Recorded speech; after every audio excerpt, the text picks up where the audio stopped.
بس الراجل صحته حلوه. رجعنا ل 78 لسه كنا بنتكلم على الموضوع ده. بس سويسرا اول بوسنا تاني ماشي وبعدين بس الراجل عنده 39 سنه وخلاص على فكره. بس هو باك شمال هو عادي خالص ما يعني. بيعرفش يهاجم ولا يدافع. طب انا كنت سامع الكابتن حمدي محضر لنا حمدي شغال لنا في الالعاب الايام دي. اهلا بيكم في اول حلقه من صباح المونديال. خلاص مفيش صياح تاني، احنا جايين نتبسط بكاس العالم. ان شاء الله هيبقى في حاجات كتير قوي في كاس العالم. كده في تغطيه لايف لكاس العالم بكل الاحداث بكل الماتشات، وطبعا منتخب مصر ليه تغطيه خاصه. في سيريس هتنزل اتفرجوا عليها لحكاوي لكاس العالم اللي قبل كده. خلينا نبتدي اول حلقه لكاس العالم. في حلقه لمصر عامه هتنزل لوحدها بعد الحلقه دي ان شاء الله.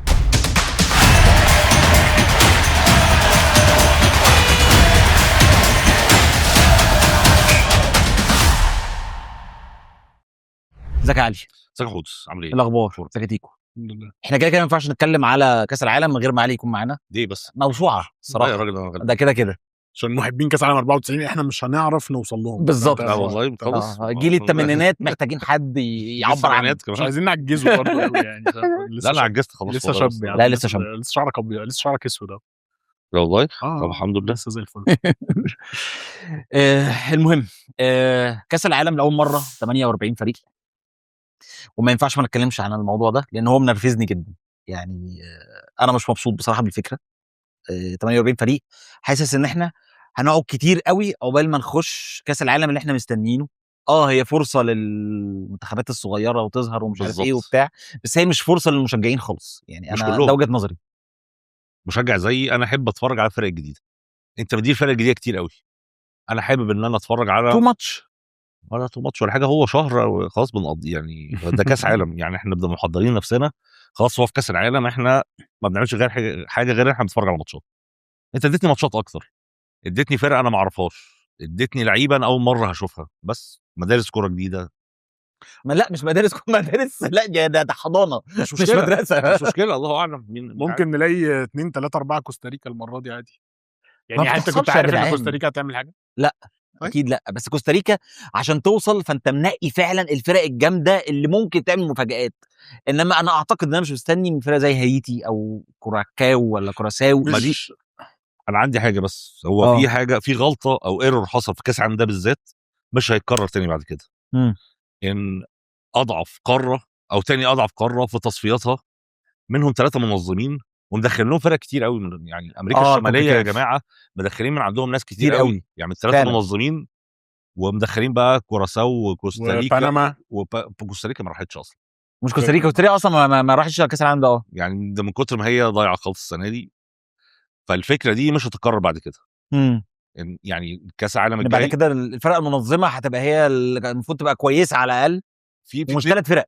لا يعني المنظمه الجايه هتبقى مين؟ المغرب واسبانيا والبرتغال. ففي 2 من اوروبا، فهيطلع مكانهم من اوروبا 2 كمان. ايطاليا يعني يا مسهل الحال يا رب، ربنا ينفخ صورتهم ويطلعوا مكان واحد من يعني هنزود 2 من اوروبا بدل ما نزود 3 من قاره اللي هي ما بتعرفش تلعب كوره دي. بالظبط انا فهمتك يعني. يعني انا اتمنى والله العظيم ان المونديال يبقى حلو، خصوصا ان يعني احنا هنصحى الساعه 1 بالليل و4 الفجر. انت هتصحى حاجات غريبه. خلاص انت نويتها ازاي يا جماعه؟ طيب يعني ماتشات الساعه 1 والساعه 4 من اول 10. انت هتقعد 10 1 4 7 الصبح. فانت عكس يومنا خالص. طب يعني انا ازاي يعني طبق اي بني ادم طبيعي صح. عايش في التايم زون الطبيعيه هيفوتوا تقريبا 70% من كاس العالم. صح.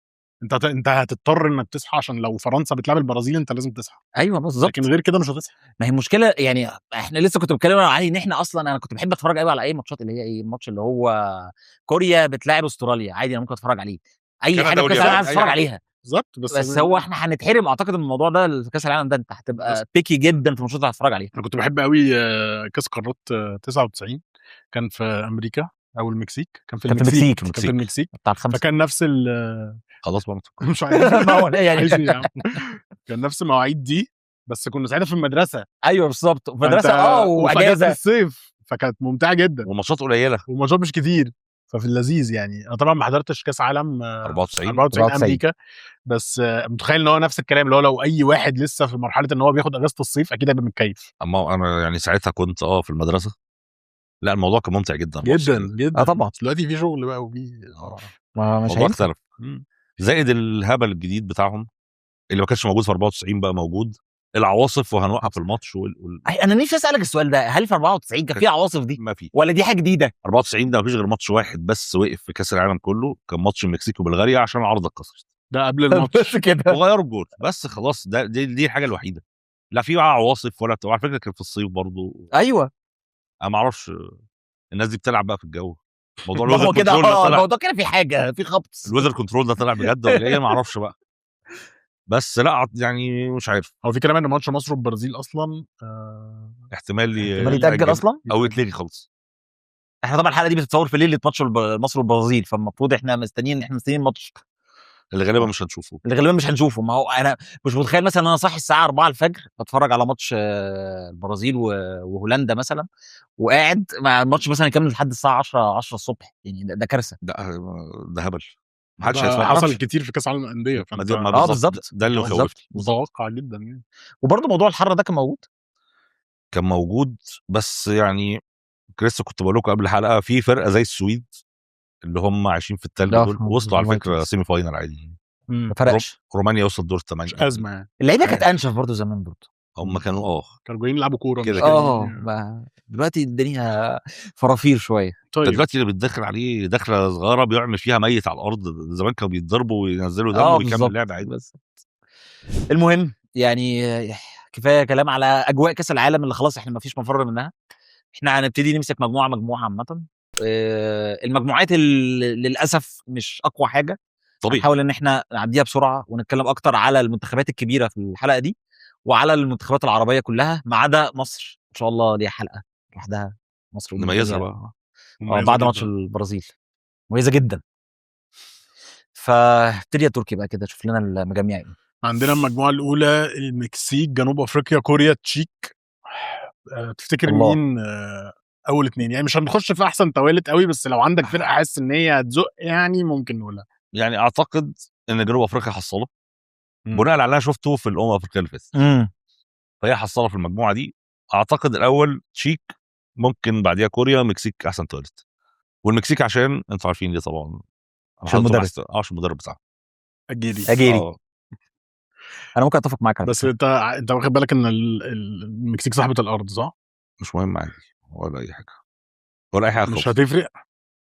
انا بقول هتفرق. انا حاسس انها هتفرق بالذات. مش عايز اقول هتفرق في ايه عشان ما نتعاقبش، بس هتفرق. هي المكسيك بلد كوره. رجعنا ل 78 لسه كنا بنتكلم على الموضوع ده. انا حاسس ان هي هيبقى فيه، ما لازم عشان ينجحوا البطوله. انا عارف بيبقى فيه شويه مجاملات كده لاصحاب الارض، لا دي ما ولا هتعاقب عليها ولا حاجه، دي موجوده عادي. دي عاديه بس موجوده، بس خصوصا ان في احسن توالت، يعني ممكن المجاملات تبقى في الحته دي يعني. ماشي، انت شايف ايه؟ انا متفق مع علي ان تشيك كده انا شايف تشيك هيبقى منتخب ممكن يبقى هيفاجئ الدنيا في حته المستوى. هو ما عندوش اي اسامي، مفيش اي حاجه، بس ممكن يطلع اول مجموعه وبعديه كوريا اول وتاني. انا اتفق مع علي على الموضوع ده. انا شايف ان تشيك والمكسيك اول وتاني، وكوريا هتطلع تالت. كوريا التالت. احنا اختلفنا في المركزين التاني والتالت. ماشي، ما احنا اتفقنا جنوب افريقيا غالبا افريقيا بره. غالبا انا متفق ان جنوب افريقيا بره برضه. نخش بقى على اقوى مجموعه بقى. مجموعه اللي كلها اسامي، مجموعه الموت. كندا كندا والبوسنه وقطر وسويسرا. كونفدراليه. طب سؤال بقى، البط الكيني الحقيقي. ده البط الكيني فعلا. سؤال بس، المجموعه دي لو كانت ايطاليا صعدت كانت المجموعه دي تبقى قويه يعني، كانت هتتشقلب؟ لا، ان ايطاليا، سويسرا، كندا، قطر كان هيبقى احسن ولا حاجه. ايطاليا كانت هتضمن اول بس ولا كانت هتضمن ولا حاجه، ولا عليها عندهم مقالب برضو او تاني يعني. سويسرا ممكن تركب. يعني اعتقد ان ثنائي اوروبا هيصعد من المجموعه دي عامه. شايف عادي جدا، ما نطولش فيها. انا شايف ان قطر مع احترامي للقطريين للاسف نفس اللي حصل في 22 هيتغلبوا 3 ماتشات. مش حاجه عشان كندا صاحبه ارض برضو. وكندا ممكن تحك في ثالث او ما تعرفش تاخده، على حسب هي هتعرف تاخد ايه من البوسنه وسويسرا. صح، بس سويسرا اول، بوسنه تاني. انا متفق معاك جدا. وانا اتفق برضو. المجموعه الثالثه مجموعه مهمه جدا وبترجع لنا ذكريات أليمة. كاس عالم 98، البرازيل والمغرب وهايتي واسكتلندا. كاس عالم 98 كانت البرازيل والمغرب واسكتلندا والنرويج. المره دي هايتي استبدلت النرويج. مجموعه انا شايف ان هي لذيذه، مجموعه فيها ماتشات حلوه. شايف ايه؟ الطبيعي ولا اللي انا حاسه بقى؟ عشان الطبيعي اللي انت حاسه. لا يعني الطبيعي اللي انت اللي انت حاسه. اللي انا حاسه برازيل اول، اسكتلندا تاني، المغرب يا هتصعد يا مش هتصعد، وحاسس كده المغرب هتخيش جدا في كاس العالم، ما تسالنيش طب ليه شايف كده؟ عشان المنتخبات العربيه دي لما بتاخد قلم في نفسها او بتاخد الافريقيه عامه بيقدموا بطوله زي الزفت بقى يعني. غرور يعني، ثقه زايده. بس خلي بالك ان المغرب ما كسبتش كاس الامم اللي فات وهي كده المفروض تكسب. لا بالنسبه لهم هم كسبوه خلاص، الغرور مش محكمه. خلي بالك هو المفروض ان هم كسبوه يعني بحكم محكمه، بغض النظر الناس بتقول ايه يعني. مش عارف، بس انا لو لعيب في المغرب وحضرت في الملعب ان انا خسرت الكاس على ارض الملعب مهما كان في قرار، انا عارف ان انا خسرت، معلش انا اسف. فالمفروض انا كلاعب ما اتغرش. ما اعرفش، انا بحس انا عارف ان انا خسرت. مش غرور على قد ما هو عارف انت ساتيوريشن، اللي هو خلاص احنا تمام. ايه اللي ممكن نعمله اكتر من كده؟ فاحنا لو ريحنا دلوقتي عادي. ايه اللي ممكن نعمله اكتر من كده؟ يعني هناخد دي اكتر من رابع. ماشي، شايف ايه؟ انا ممكن اتفق شويه، لان انا كنت شايف ان المغرب في افريقيا السبب في قله مستواها او مستوى ما كانش احسن حاجه، هو بسبب الثقه الزايده. هم حسوا ان هم اعلى من كل منتخبات افريقيا، ودي حقيقه، بس انت ما ينفعش تحس كده في الملعب. فلو الموضوع ده وصل لكمل لكاس العالم، وممكن ده احتمال وارد، هتخيش. بس انا شايف ان المغرب عندها فرصه كبيره جدا بسبب وجود هايتي. بالظبط. في 3 نقط مضمونه، في 3 نقط مضمونه، وممكن بسكور، فده هيفرق ان انت اصلا تصعد كثالث. غالبا المجموعه دي يطلع منها الثالث كده هيصعد بسبب الاهداف اللي هتخش في هايتي بالظبط بنسبه كبيره. بس يعني خلينا نتكلم في اول تاني ثالث. انا شايف برازيل اول، اسكتلندا تاني، المغرب ثالث. انا شايف ان المغرب هتطلع تاني وليس الثالث. وانا معاك على فكره، متفق معاك ان المغرب هتبقى مغروره في البطوله دي وهتقدم بطوله اوحش بكتير من اللي فاتت. بس انا شايف ان هم هيطلعوا تاني في المجموعه دي، يعني هتبقى بين المغرب واسكتلندا. اتوقع ان هم هيتعادلوا، واللي هيكسب هيتي سكور اكتر، اللي فرق هو الاهداف هو اللي هيحكم هيبقى غالبا المغرب، فهو المغرب هتاخد التاني. ده وجهه نظري في هذه القضيه. المجموعه الرابعه امريكا، باراجواي، استراليا، تركيا. انتوا مش ملاحظين حاجه؟ انا لسه واخد بالي دلوقتي.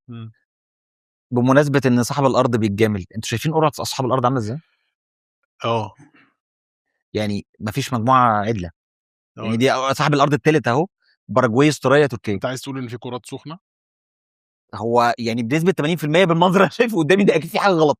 طب احنا كده اخر مرتين وصلنا كاس عالم كانوا بيجاملونا. مصر بتقع دايما، بتقع في لا انت كان بيتجامل بيك، يعني انت كان هو انت الضعيف اللي بتروح الضعيف اللي روح.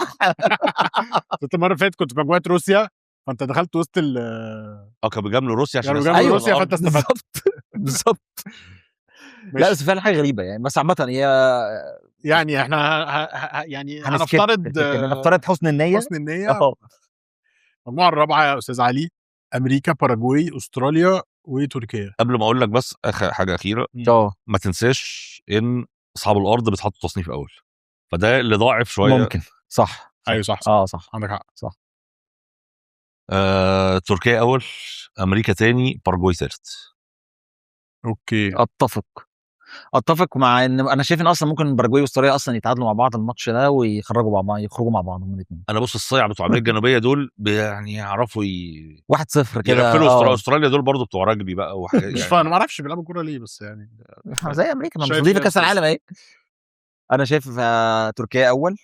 تركيا المفروض انها قويه، تركيا بالسكواد اللي راح حبيبي، المفروض الشباب اللي موجودين، لا يعني المفروض تصعد اول مستريح في المجموعه دي. بعد كده امريكا، باراجواي ثالث، استراليا رابع. ماشي، انا هحنيك شويه في المجموعه دي. امريكا اول، تركيا اول، استراليا تاني، باراجواي ثالث، وامريكا رابع. امريكا بره جامده قوي. امريكا بره. خلينا نشوف. ماشي، يمكن.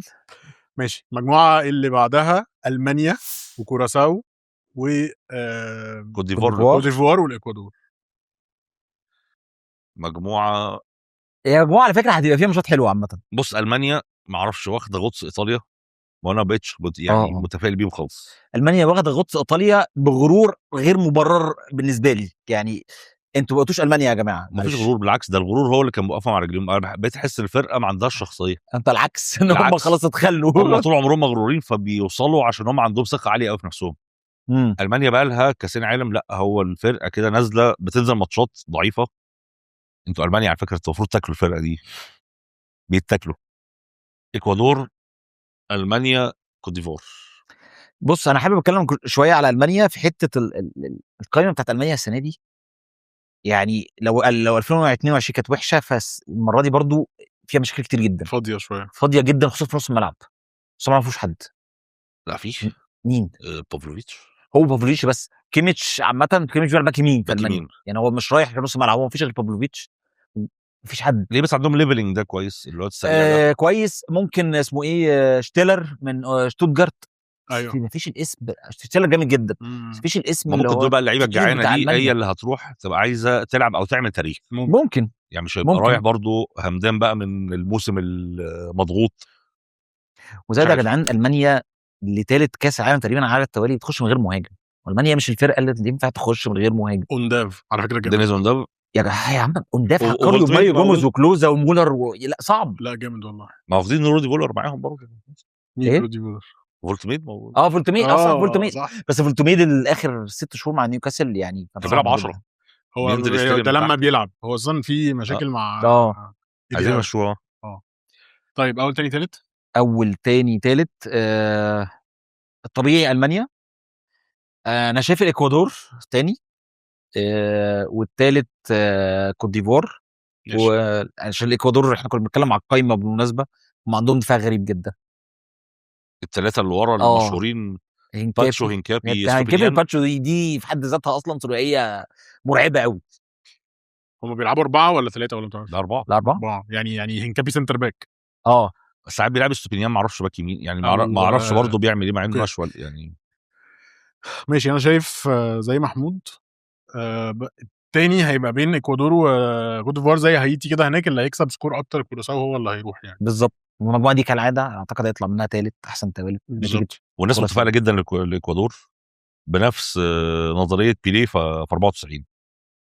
بيليه في 94 كان مرشح مين ياخد كاس العالم؟ كولومبيا. كان مرشح كولومبيا عشان كولومبيا كانت تاني التصفيات وقدرت تكسب الارجنتين 5-0. اكوادور هي تاني التصفيات وكانت عامله نتائج كويسه. وفي ناس كتير بقى اللي هو ايه توقع ان اكوادور، فانا ما اعرفش، حاسس كده ان هم يخشوا تخيش كولومبيا في 94. نفس التخيشه. حظهم ان في احسن توالت. كولومبيا كان في احسن توالت وطلعت رابع في مجموعه فيها سويسرا، امريكا، رومانيا. مجموعه مش قويه يعني، هي بقت قويه يعني، بس الفرقه دي في الاول دي فرقه تعبانه، المفروض انها تخرج عادي. ماشي. المجموعه السادسه عندنا هولندا، اليابان، سويد، تونس. اتكلم على تونس الاول. يعني تونس الحظ سابهم. تونس اكتر فريق محظوظ في قرعه في اي حاجه، تصفيات كاس عالم، في مجموعات اي حاجه. بس دي مش محظوظ قوي يعني. ما هي الحظ سابهم يعني، اخيرا الحظ سابهم، اتحطوا في مجموعه يعني هم حصاله، مش عشان حاجه، لان هم مستواهم سيء جدا دلوقتي. هو لسه كمان مغلوبين من بلجيكا بصراحه. ماتش 5 ده اللي من شويه ده مش فكره ان الخمسه على قد المنظر وحش قوي يعني، وبلجيكا اصلا مش توب يعني. لا يعني الموضوع في الامم الافريقيه اللي فاتت، لا تونس بقت فاضيه حتى الاسماء. مين نجم المنتخب دلوقتي؟ هانيبال يا جماعه. كارثه يعني صح. يعني عيب ان تونس يبقى ده النجم بتاعها. مش حلو خالص يعني. فلا تونس حصاله غالبا يعني، غالبا للاسف يعني. انا هقول السويد اول، هولندا تاني. طبعا السويد انتوا عارفين ليه؟ عشان جوكريس طبعا. بس كده. انت عامة انا مثلا فاكره هيقول عشان جراهام بوتر مثلا ولا حاجه. عامة وانت عامل كده يعني فيك منه لو شلت النضاره. انا بشجع. لا والله. طب دي حاجه كويسه جدا. دي حاجه كويسه جدا. جوكريس. ماشي.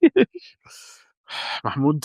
لا هولندا عادي، برغم ان هولندا لسه يعني مغلوبه مفاجاه رهيبه من الجزائر، بس يعني ماتشات الوديه مش مقياس كده. هولندا، السويد، اليابان. واليابان انا شايف انها ممكن تعمل مفاجاه، ممكن تطلع تاني عادي، بس يعني طبيعي ده هولندا، السويد، اليابان. اليابان يا جماعه قبل واخدين ناجاتومو بس. انا لسه شايفه في القايمه. انا اتفاجئت ان هو لسه بيلعب. دي مفاجاه بالنسبه لي. بس ناجاتومو على فكره عنده رقم قياسي، ده اللي مخليه لحد النهارده لسه بيروح المنتخب. ايه بقى؟ محافظ على وزنه مثلا؟ ما بيتصابش. يعني ايه يعني؟ ناجاتومو صحته حلوه طول فترته مع انتر ما اتصابش. ماشي وبعدين، بس الراجل عنده 39 سنه وخلاص على فكره يعني. بس هو طول فترته مع الانتر كان باك يعني باك شمال. هو عادي خالص ما يعرفش يهاجم ولا يدافع، بس الراجل صحته حلوه يعني. بس عايزين نقول هو بالنسبه لليابان بقى يعني روبرتو كارلوس. بالظبط يعني. انا شايف هولندا سيئه جدا جدا جدا، بس انا شايف ان هولندا هتطلع اول لان السويد برضو سيئه بالخبره. السويد تاني واليابان بس خلي بالك السويد ما ينفعش تحكم عليها، لان هو لما جراهام بوتر كان بيجرب جالهم كان هم اوريدي صعدوا من الامم اللي هي الدوري الامم هو كان بيجرب في التصفيات. هنشوف. فهو يعني قوتهم الحقيقيه ما ظهرتش. هنشوف. بس انت دفاع هولندا صعب قوي. دفاع هولندا صعب حلو يعني من اقوى في البطوله جامد. طبعا. لا هولندا فان دايك فان ديفين فان هيك يعني. فان دايك عنده مشكله كبيره وتمبر جدا محدش بيتكلم عليها. فان دايك ما فوتش ولا دقيقه الموسم ده، ولا دقيقه فوتها الموسم ده، وده هيأثر على فان دايك. معلش يعني هو ما فوتش ولا دقيقه، بس هو ما لعبش ولا دقيقه برضه، يعني ما تحسسش ان فان دايك عمل موسم على فكره هو ده السبب يعني. على فكره هو ده السبب. فان دايك لحد شهر 10 او 11 كان ممتاز. فان دايك مشكلته انه مش بيريح، وفان دايك هيلعب كاس عالم وحش ده لو ما اتصابش بدري.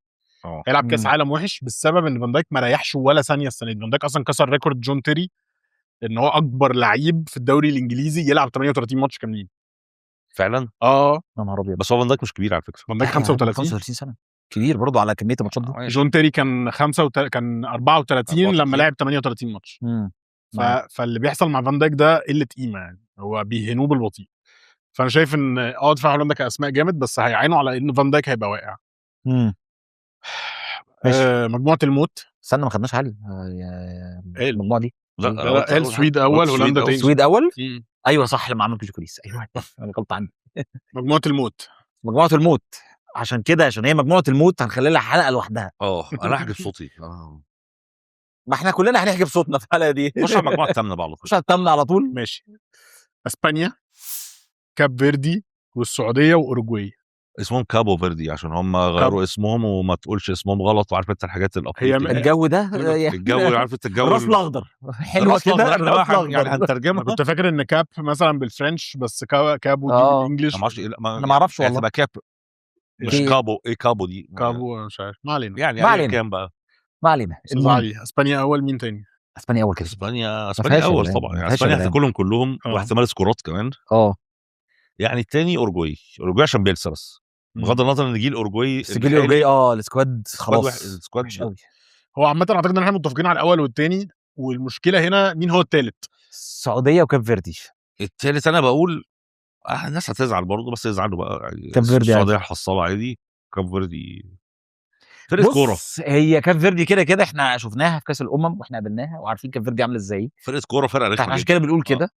بس يعني السعوديه كاس العالم ساعات انا عارف بيطلع يعني منهم حاجات، بس اخر مره حاجه طلعت منهم كانت في 94 هي اول مشاركه. كسب الارجنتين. الارجنتين يعني اللي يكسب الارجنتين يوم بعد كده عادي زي ما اللي يكسب ايطاليا يروح مغلوب من امريكا 3. بتحصل صح. ما في الاخر الاثنين طلعوا بره. ايوه بس المره دي ممكن في حسن توالد في انت شايف يعني. مين؟ انا شايف كده اسبانيا واوروجواي. لا الثالث خلاص احنا كلامنا على الثالث. انا حاسس السعوديه عادي الثالث. ماشي انا شايف زي علي كاب فيردي هم الثالث، عشان كاب فيردي ممكن يطلعوا تاني عادي. انا اصلا خايف من حاجه ان هم اصلا ممكن يتعادلوا مع اوروجواي عادي.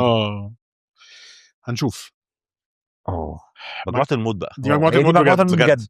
دي مجموعه الموت بجد. فرنسا والسنغال والعراق والنرويج. اعتذار للشعب العراقي مننا احنا الثلاثه فعلا حرام ان هم اتظلموا بصراحه. اتظلموا كمان. يعني انتوا واخدين مشوار تصفيات كل ده عشان تقعدوا مع دول في المجموعه دي صعبه قوي. بس اقول لك حاجه، انا لو عراقي وانا كمصري عامه انا نفسي يا جماعه الاعب فرق كبيره بقى. انا زي تروح كاس العالم الاعب فرق معفنه واطلع. ايوه بس لما الاعب فرق 8 يعني ايه مش للدرجه دي. كابتن حسام ما شيلش الكلام ده. لا انا بتكلم على العراق. كابتن حسام لو معدول هيشيل. هو انا اكتر فرقه بالذات مع النرويج. فاكر قلت لك ايه قبل القرعه؟ اكتر فرقه خايف ان احنا نقع معاه في كاس العالم ده كله النرويج طبعا. النرويج عشان هالاند لو هرش رامي ربيعه او واحد من العيال بقى اللي هم دول، والله العظيم هيعمل رقم قياسي في ماتش مش 3 والله في التاريخ والله هيكسر رقم جاست فونتين. هيبقى اختارنا على راي. انا بقول ان النرويج الحصان الاسود المونديال ده. هو مبدئيا النرويج ما ينفعش تبقى حصان اسود المونديال ده لان هي فرقه مرعبه. يعني ما ينفعش نعتبرها حصان اسود. لا بس ينفع. بس على فكره هو اصلا يعني كل الناس بتتكلم على تاريخها كان ايه ولا حاجه يبقى حصان اسود. يبقى حصان اسود. انت ادرى دي السيريز بتاعتك وانت ادرى. انا بقول لك ان شاء الله النرويج حصان اسود المونديال. ماشي سجل يا اسجل. هو كده عامه النرويج يعني كل المحللين متوقعين ان النرويج تعمل حاجه جامده في البطوله دي بسبب اللي عملوه في التصفيات. طبعا ارقام مرعبه.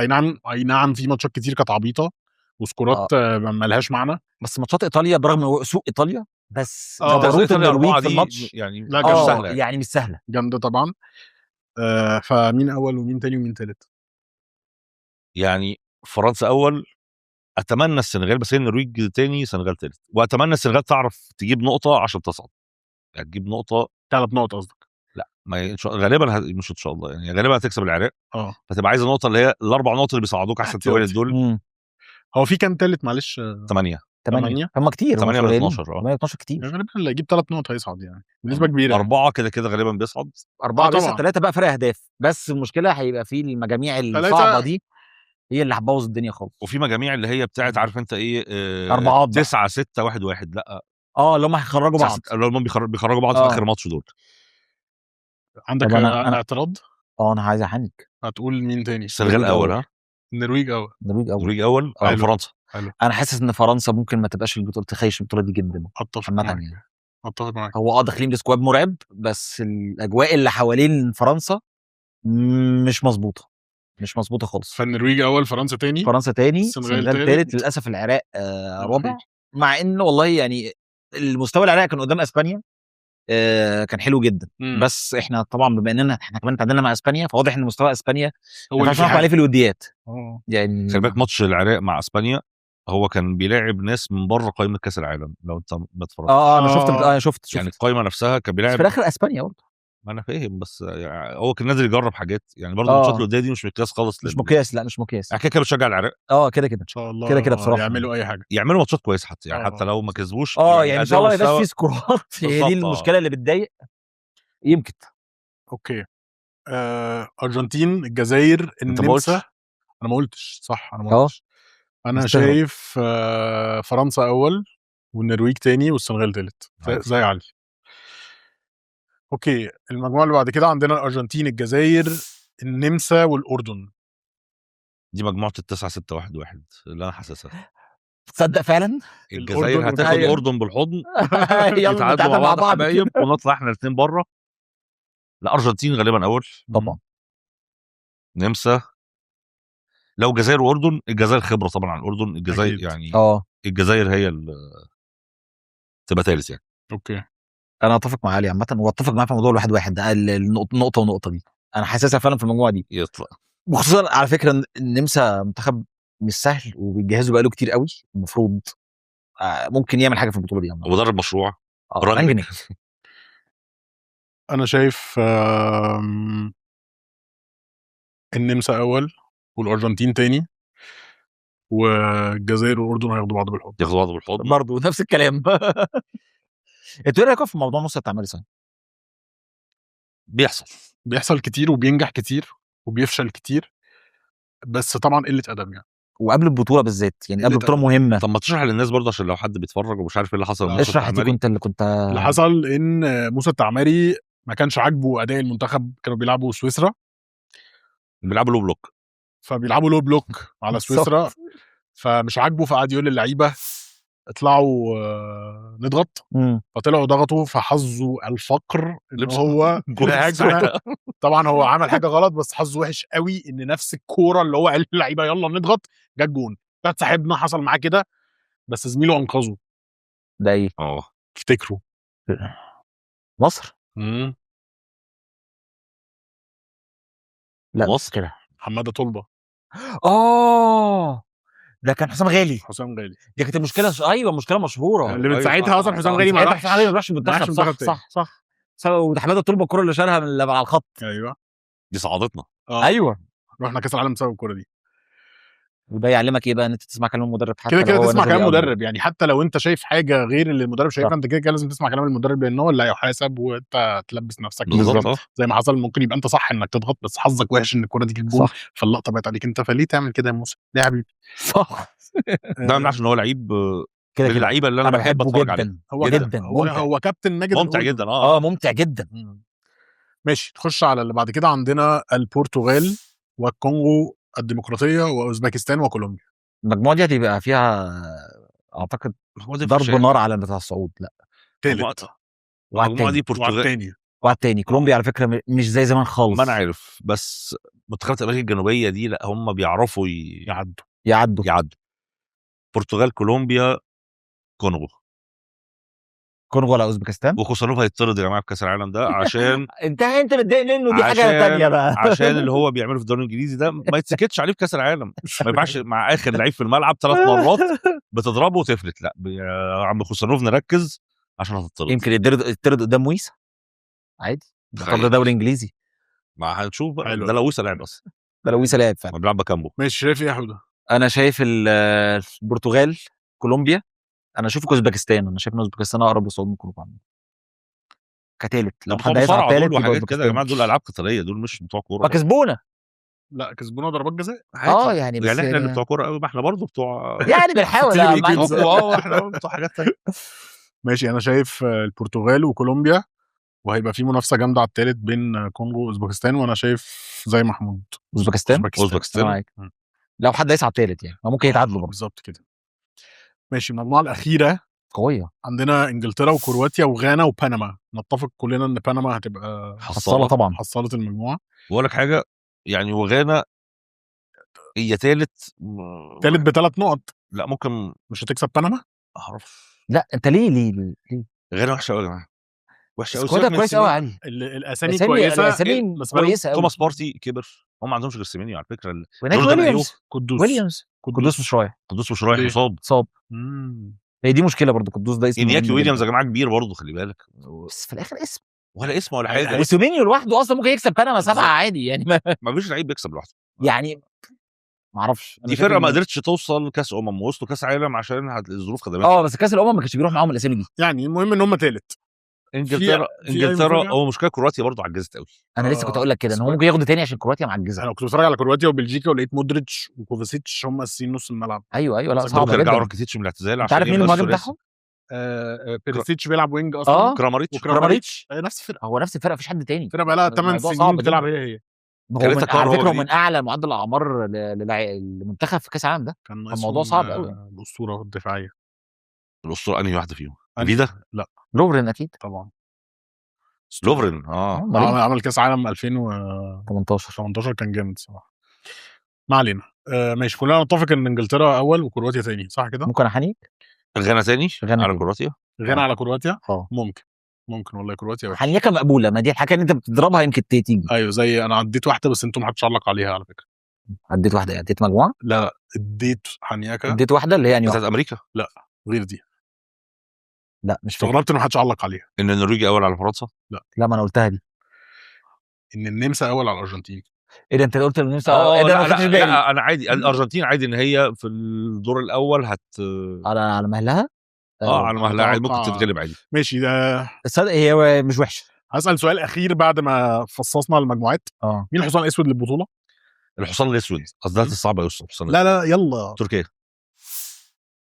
النرويج عشان حمد. ممكن واحده تانية عشان الناس كلها قالت النرويج.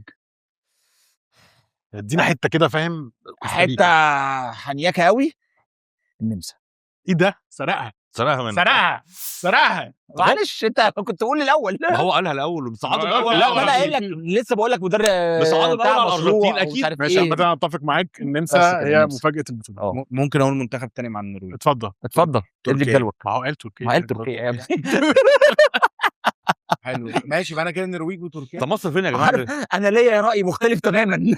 تركيا.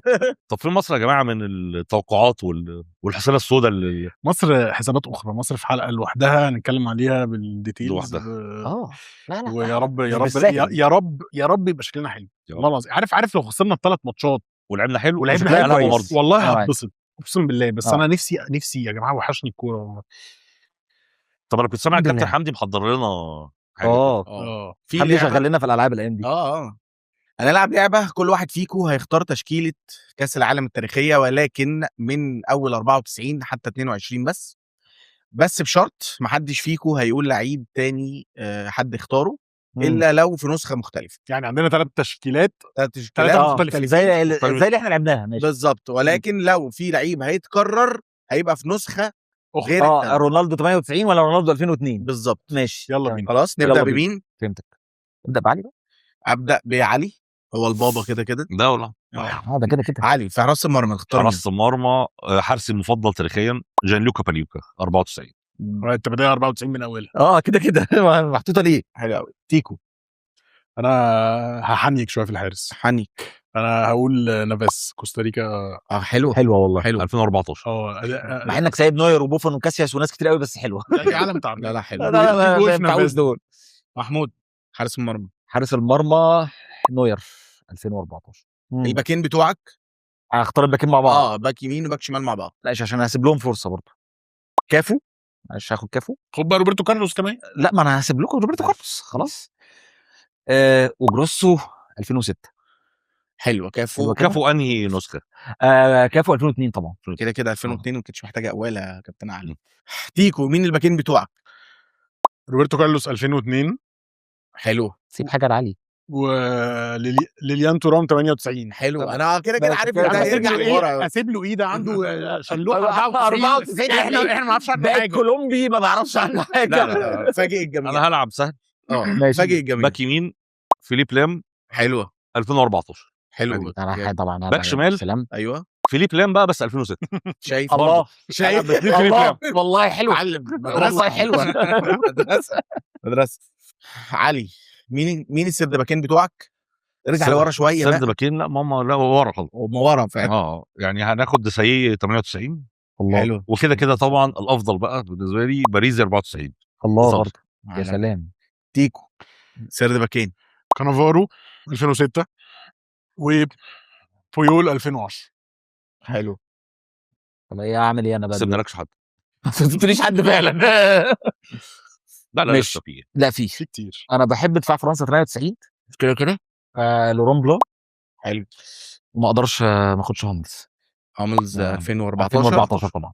المفروض عليكم في التشكيلات دي ان احنا هنبقى على طريقه 4-4-2 وده لان دي كانت تشكيله اللي المعظم كان بيلعب بيها لحد قبل 2010. ماشي خلاص. دايموند ولا دايموند بقى؟ دايموند خليها نار يعني احنا عشان معظم العتاوله كانوا نارو يعني انت هتكتر لنا كانوا في نص الملعب. ملعب ماشي بالظبط. حلوه دي. ماشي هنبدا من عند محمود خط الوسط. ماشي. تختار مين؟ انا هبتدي ببيرلو. انا اسف لازم أعرف. نسخه ايه؟ 2006 2006 مش طبعا. محتاج اوائل بس جاب لي معلش لازم 2006. ناكد للناس. ايوه لازم.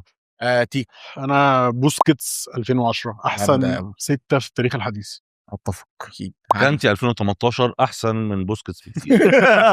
اتفق كان برضه. بياكل الاخضر واليابس وكان في كل حته. نبدا من عند علي بقيه خط الوسط. الثمانيه التاني.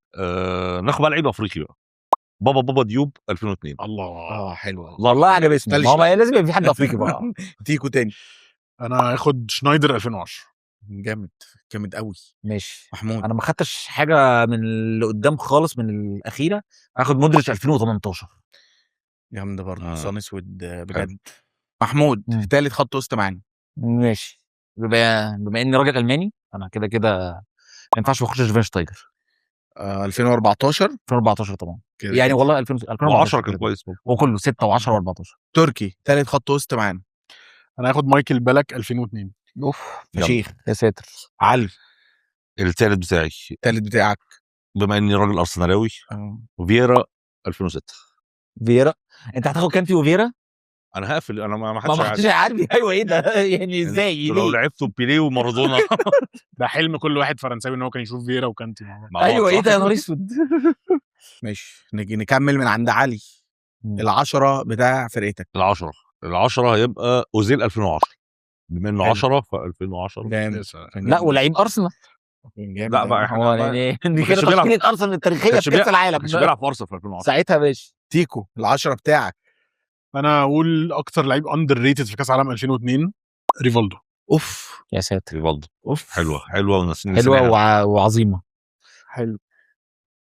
محمود العشرة بتاعك. خد ريفالدو 98.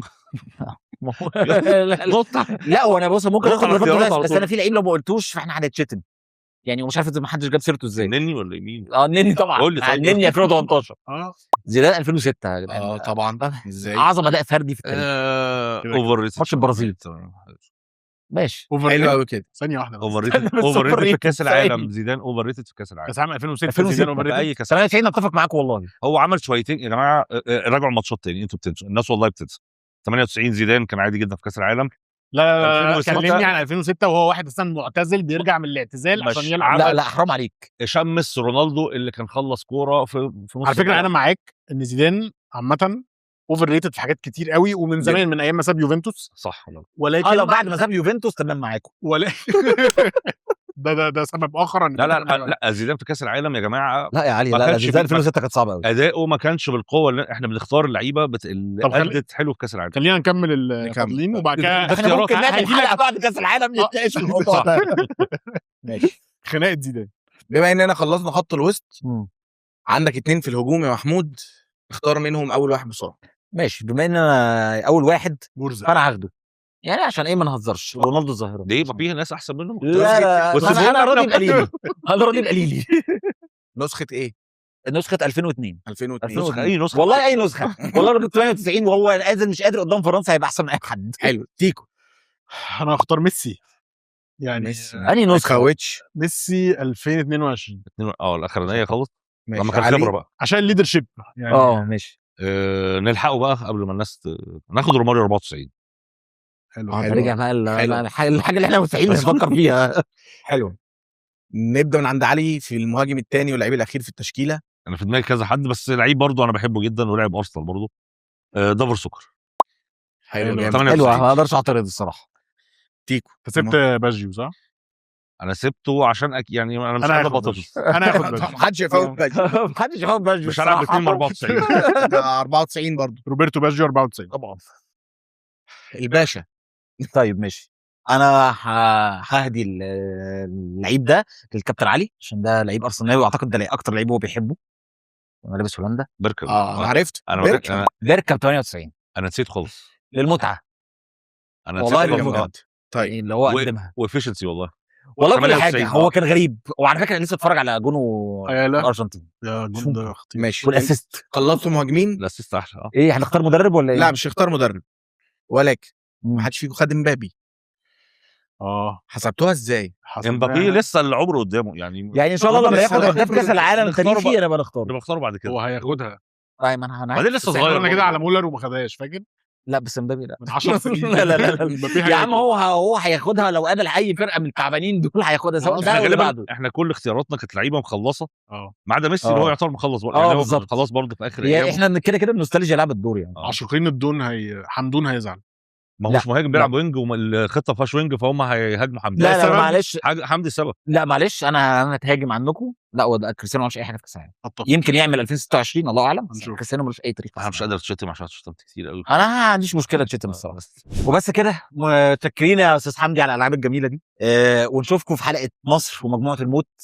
في حلقه بالتفصيل هتنزل بعد الحلقه دي ان شاء الله. بعد ماتش البرازيل هتتصور. مستنيينكم. ايه ده لو اتلعب يعني يا رب. واستنونا كده في تغطيه طول كاس العالم لكل الاحداث ان شاء الله. اشوفكم الحلقه الجايه.